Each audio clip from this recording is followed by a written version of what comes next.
Hi. Despite living in modern times, you have witnessed the possibility of an Islamic State becoming a reality. So let's say you come from a Judeo-Christian background, but you convert to Islam and then you immigrate to an Islamic State. If your non-Muslim parents are religious and they come to visit you, how free do you think they would be to worship in the local church or synagogue? The answer should be obvious.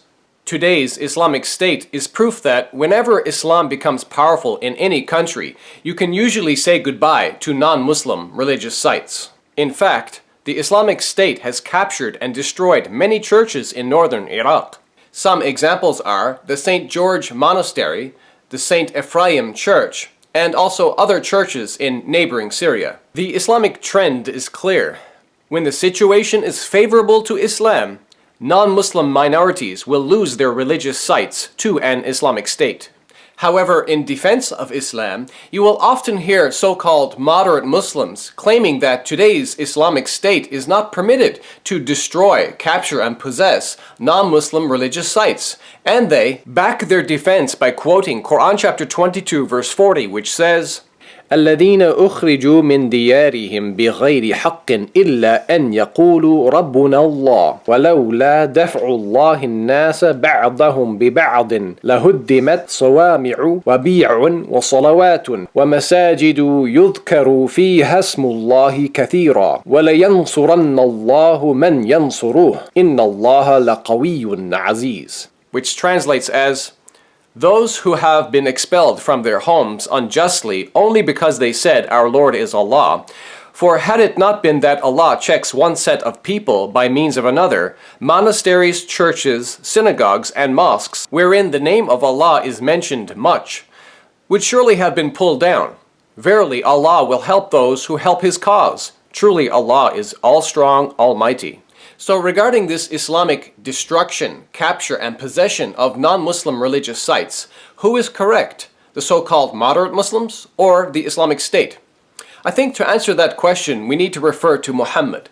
After all, Muslims believe he understood the Quran better than anyone.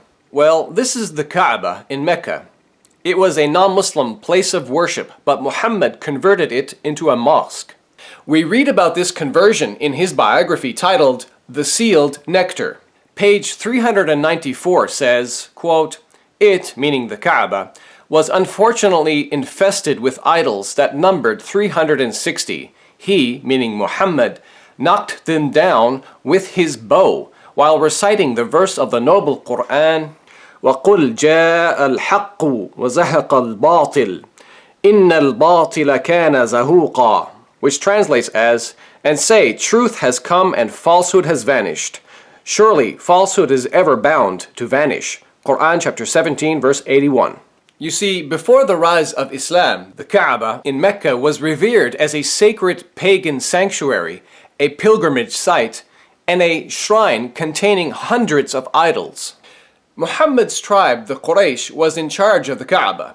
But when Muhammad claimed the shrine for his new religion of Islam, his tribe turned against him. Today, the site is a mosque, and the Kaaba no longer houses those idols. However, it still contains the black stone, or Al-Hajar al-Aswad, a special object of veneration by the pre-Islamic pagans. Muslims still venerate this stone by kissing it or by waving their hands at it. So, from this sunnah or action of Muhammad, it appears the Islamic State does find justification for its own actions. But the sunnah of Muhammad is not the only place where they find justification. They also look to his authoritative companions. We see from the biography of Umar ibn al-Khattab, the second rightly guided caliph in Islam, that after his army conquered Jerusalem, he initially built a small prayer house on the Temple Mount, which is the most sacred site for Jews. Umar's action laid the foundation there for the construction of the Al-Aqsa Mosque by later caliphs. Now think about that again. The Temple Mount is the most sacred site in the world for Jews, yet there's an Islamic mosque built on it. And if that's not bad enough, what do you think the Muslims did to the second most sacred site for Jews? Well, the same thing happened there. In Hebron, at the Cave of the Patriarchs, containing the tombs of Abraham, Isaac, and Jacob, The Muslims converted the site into a mosque, although it was originally a Jewish place of prayer. To this day, you can still see the two Islamic minarets above the building. Of course, these are not the only examples I can give, but they're enough to prove that after Islamic conquests of non-Muslim lands and under Islamic rule, Muslims regularly established mosques on Jewish or Christian sanctuaries, even the ones associated with biblical personalities. But this video would be incomplete if I did not mention the Ottoman Islamic Empire, famous for desecrating and converting many churches into mosques. One of those churches is the famous Hagia Sophia, or in Turkish, the Hagia Sophia.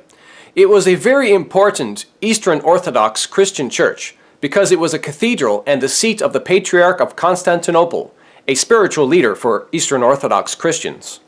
Constructed in the year 537, before the time of Muhammad, it was the world's largest cathedral for nearly 1,000 years. However, in 1453, the Muslim Ottoman Turks conquered Constantinople, modern-day Istanbul, and consequently the cathedral was converted into a mosque. After the Ottoman Islamic Empire was abolished, the Turkish government made the church a museum. Actually, when I was a Muslim, I visited the museum. So here's some video footage of my visit.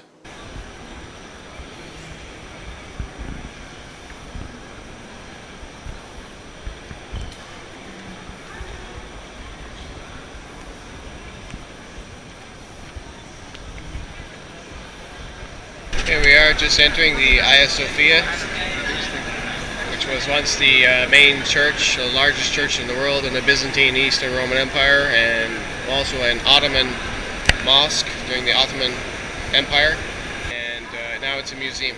Let's have a look.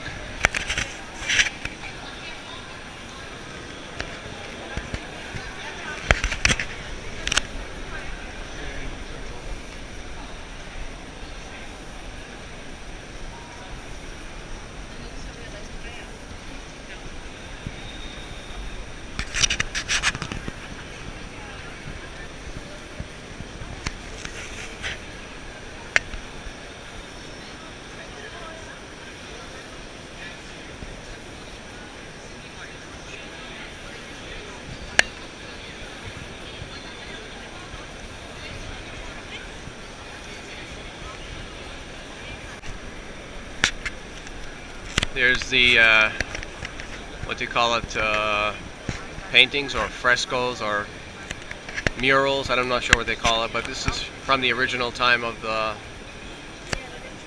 Byzantine Eastern Roman Empire. That would be the baby Jesus with Mary, and to the right of it would be some angel or saints or something.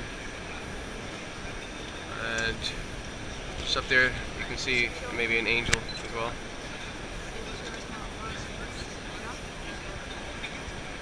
And this here is the what they call mihrab, which is to show the direction of prayer to Mecca when this place was a mosque. That's from the original Ottoman period. And the place for giving the sermon, the khutbah, this is from the original Ottoman period as well, for the Friday prayers. The Arabic calligraphy here and up there in the domes from the Ottoman period as well. It's pretty beautiful. You can see over there the ceiling looks like it has gold,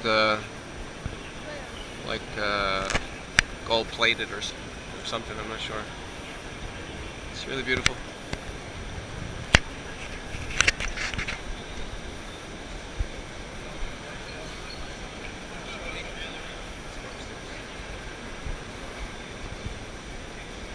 So, the answer to my initial question is clearly no. Your non-Muslim parents would not be free to go pray in the local synagogue or church of an Islamic State, simply because those buildings would most likely be destroyed or converted into mosques, not to mention the other potential dangers they might encounter there. So think about that before you make the mistake of converting to Islam. For more information about the conversion of non-Muslim religious sites into mosques, please click the link below in the video description. Thank you for watching, and God bless you.